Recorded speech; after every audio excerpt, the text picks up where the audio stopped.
देख रहे हैं खुलासा टुडे न्यूज, हर कदम आपके साथ। इंदौर क्राइम ब्रांच ने सेक्सटॉर्शन गैंग के 4 सदस्यों को गिरफ्तार कर लिया है। यह गैंग बड़े ही शातिराना अंदाज में देश में कई लोगों को अपने जाल में फंसाकर ब्लैकमेलिंग जैसी वारदात को अंजाम दे चुकी है। यह गैंग राजस्थान के भरतपुर जिले के कामा से गिरफ्तार हुई है। पुलिस की गिरफ्त में कैसे आए ये शातिर गैंग के 4 सदस्य, देखिए इस रिपोर्ट में। हथकड़ियों में जकड़े इन 4 शातिर गैंग के सदस्य अच्छों को अपने जाल में फंसाकर उनकी जेब ढीली किया करते थे। दरअसल यह शातिर गैंग के सदस्य पहले तो फेसबुक, इंस्टाग्राम सहित सोशल मीडिया प्लेटफॉर्म पर फर्जी सिम कार्ड के माध्यम से महिला के नाम से फेक आईडी बनाकर लोगों से दोस्ती करने हेतु उन्हें फ्रेंड रिक्वेस्ट भेजते थे। जैसे ही लोग इनके झांसे में आ जाते थे, यह लोग उन्हें विश्वास में लेकर उनका पर्सनल नंबर भी ले लेते थे। उसके बाद व्हाट्सएप पर वीडियो कॉलिंग शुरू कर देते थे। महिला की प्रोफाइल होने के चलते लोग इन पर विश्वास भी कर लेते थे, पर यह विश्वास उनके लिए कितना घातक होगा शायद वह नहीं जानते थे। धीरे धीरे करके गैंग के सदस्य संबंधित का न्यूड वीडियो बना लेते थे। उसके बाद शुरू हो जाता था इनका ब्लैकमेलिंग का धंधा। जो इनकी जाल में फंस जाता था, उनसे मोटी रकम मांगने का सिलसिला जारी हो जाता था। ना देने पर न्यूड रिकॉर्डिंग वायरल करने की धमकी दी जाती थी। पर अब यह शातिर गैंग सलाखों के पीछे पहुंच गई। सेक्सटॉर्शन के 4 शातिर गैंग के सदस्य पुलिस गिरफ्त में कैसे आए, इसकी भी दिलचस्प कहानी है। दरअसल इंदौर के एक निजी कॉलेज में काम करने वाले एक स्टोर मैनेजर ने इस गैंग की धमकियों से परेशान होकर पिछले महीने आत्महत्या कर ली थी। मृतक इन गैंग के जाल में फंस चुका था। गैंग के सदस्य उसे लगातार टॉर्चर कर रहे थे। लगातार ब्लैकमेलिंग से परेशान होकर निजी कॉलेज के स्टोर मैनेजर ने पिछले महीने आत्महत्या कर ली। पुलिस ने आत्महत्या का मर्ग कायम कर जांच शुरू की। तब कड़ी से कड़ी मिलना शुरू हो गई। स्टोर मैनेजर के मोबाइल से पता चला कि एक नंबर से उनकी लगातार वीडियो कॉलिंग पर बात हो रही थी। जब नंबर की जांच की गई तो वह नंबर कुमारी वंदना सीतापुर के नाम से मिला। टीम सीतापुर पहुंची तो पता चला इस नाम से कोई महिला नहीं है और सिम एक दिन पहले ही जारी हुई है। कैफे पर लिखा अल्टरनेट नंबर भी किसी महिला के नाम से था, जो फर्जी निकला। मामले में क्राइम ब्रांच से सहायता ली और आईपी एड्रेस के आधार पर छानबीन शुरू हुई। पुलिस को अंतिम लोकेशन भरतपुर के कामा की मिली। सोमवार को टीम कामा पहुंची और रईस को हिरासत में लिया।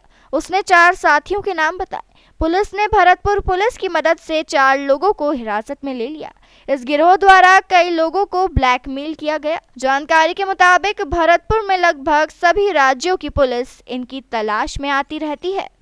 बहुत सारे जो हमारे ई कॉमर्स के जो वेबसाइट्स हैं या कुछ ऐसे प्लेटफॉर्म जिसमें बहुत सारा हमें अपना केवाईसी नहीं देना पड़ता है 10,000 रुपये तक, बहुत सारे ऐसे बैंकिंग अकाउंट्स हैं मुख्य तौर पे, तो उन जगहों पर इन लोगों ने पैसे किए हैं।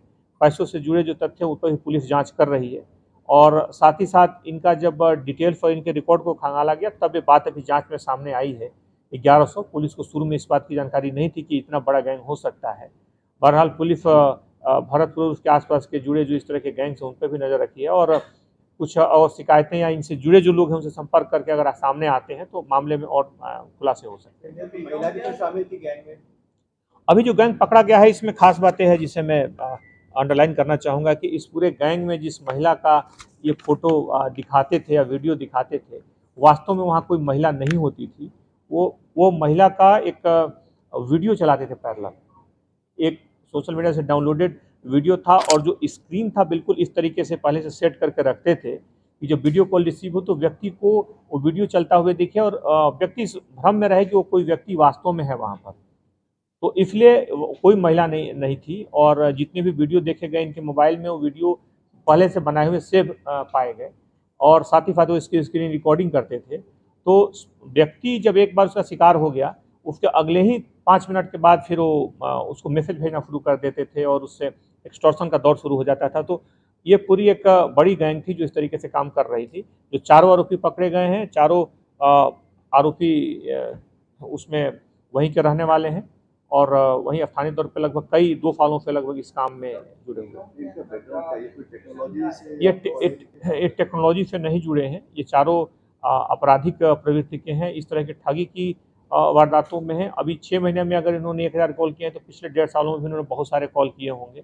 उस इलाके में इन्होंने बताया कि इनके पूरे गांव में, इनका जो गांव है, उस गांव का क्या नाम है? हाँ, मुड़िया गांव है। मुड़िया गांव है भरतपुर का।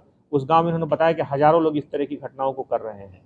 तो यह एक बड़ा गैंग है और उस गैंग तक पहुंचना निश्चित तौर पर पुलिस के लिए चुनौती था, लेकिन पुलिस ने इस चुनौती को स्वीकारा, उन तक पहुंचा और इनसे बहुत सारी जानकारियां अभी पूछताछ में आएंगी। उन पूछताछ की जानकारियों के आधार पर पुलिस और आगे निश्चित तौर पे मॉडस ऑपरेंडी अलग है, लेकिन जैसा जामतारा उसी तरह के इस तरह के मॉडस ऑपरेंडी में इस क्षेत्र में बड़ी घटनाएं हो रही हैं। बैकग्राउंड क्या है? एजुकेशन क्या है? इनका एजुकेशन 9-10 तक पढ़े हुए हैं, बहुत ज़्यादा पढ़े नहीं हैं। और इनके पहले के लोग, इनके घर के सारे लोग, बाकी लोग भी इस तरह के चूँकि काम कर रहे हैं, तो इनको कामों में, क्योंकि इसमें दूसरी परिस्थितियां हैं। इसकी घटना की समस्या ये है, इसका एक दूसरा पहलू ये है कि इसमें 95% मामलों में फरियादी सामने नहीं आता है, क्योंकि अगर इसमें पहले आने पर उसकी जो सामाजिक परिस्थितियां होती हैं, उसकी जो सामाजिक मर्यादा और जो भी परिस्थितियां पैदा होती हैं, वो उसको झेलने में अपने को असहज महसूस करता है, इसलिए समान तौर पर व्यक्ति शिकायत नहीं करता है। इस परिस्थिति का ये फायदा उठाते हैं। बहरहाल कई घटनाएं इस तरह का मोड़ लेती हैं और इस तरह की